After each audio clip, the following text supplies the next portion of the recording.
I never imagined betrayal could hurt this much. Not at 70.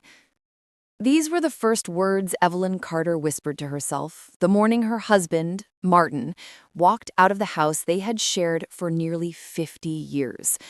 The sunlight coming through the kitchen window felt cold, even cruel, as she stared at the empty chair across from her. They had married young, built a life from nothing, struggled through lean years, and celebrated their victories together. Evelyn believed they were steady, unbreakable, safe. But everything changed the day Martin returned from his office in Charleston, South Carolina, his face distant, his eyes unable to meet hers. I I think I need something different, he said. Different? Evelyn repeated, confused. I'm tired. I want a life where I feel alive again.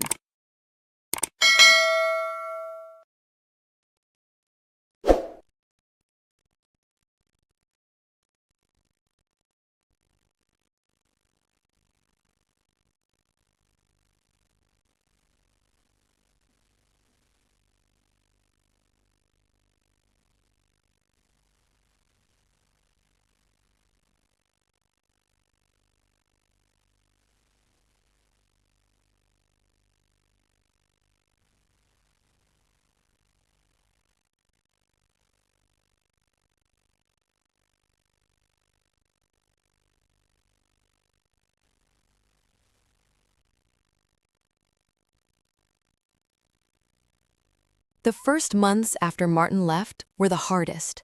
Evelyn tried to keep herself busy, cooking, gardening, reading, but loneliness crept in like a slow-moving shadow. Friends whispered behind her back. Why would he leave at this age? Did she do something wrong? Poor Evelyn, she must be devastated. But Evelyn wasn't weak. She had always been the quiet, steady force behind Martin's success. While he ran his construction supply company, Carter Materials, she handled everything at home. She raised kids, managed finances, kept their life stable. She wasn't fragile. She was simply unused to being alone. And one morning, she realized something important. She didn't want his pity. She didn't want revenge. She wanted her life back. Evelyn signed up for senior fitness classes. She started volunteering at a shelter. She attended business seminars at the local community college, just to keep her mind active. Teachers admired her curiosity. Young students respected her discipline. People enjoyed her humor, wisdom, and charm. Slowly, she came alive again. But the final turning point came unexpectedly, through a phone call from Martin's former assistant, Jenna. Mrs. Carter, I thought you should know. The company, it's struggling. Sales are down, suppliers are pulling out, employees are scared. And Martin, well, he's not doing well. Evelyn felt a strange mix of emotions, sadness, surprise, and something else she couldn't quite name. Why are you telling me this? She asked. Because Jenna hesitated. You're the only one who ever truly understood how the company worked. You practically ran the office from home all those years. Martin may have been the face, but you were the backbone. They need you. Evelyn froze. She had never stepped foot inside the company as an owner, but she had spent decades helping it survive. For the first time since Martin left, Evelyn felt a spark, a calling. And she decided she wasn't done yet. A week later, Evelyn visited the company office for the first time in years. The building was a shadow of what it once was. The staff looked exhausted. The warehouse echoed with emptiness. Martin wasn't there. He was on a soul-searching vacation with a younger woman he had met at a charity gala. Evelyn didn't flinch.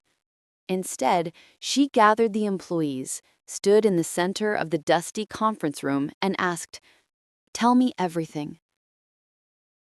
For 3 hours, they explained the debts, the failing contracts, the leadership chaos, the confusion since Martin's departure.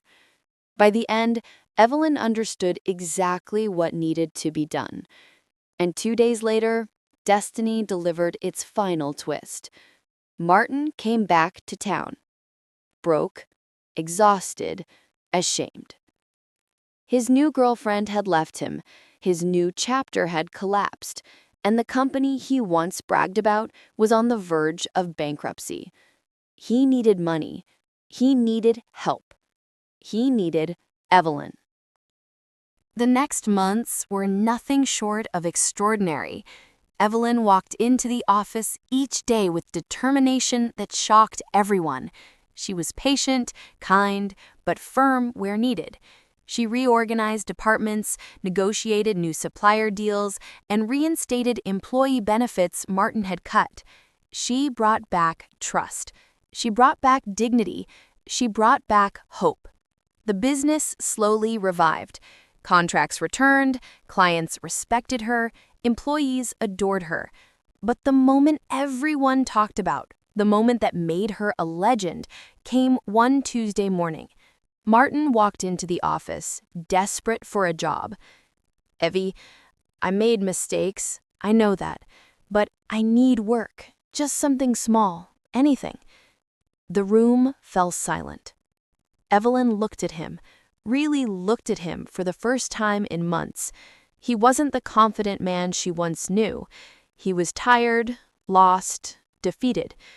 But she was not cruel. She simply said, "There's an opening in inventory management. It's honest work, steady pay." You let me work here?" "Yes, but understand something, Martin." She smiled gently. "You won't be working with me anymore. You'll be working for me." The employee's eyes widened. Martin swallowed hard. And that was the moment South Carolina whispered about for years, the day Evelyn became her ex-husband's boss. Under Evelyn's leadership, Carter Materials didn't just recover, it thrived. The company expanded. Employees received raises.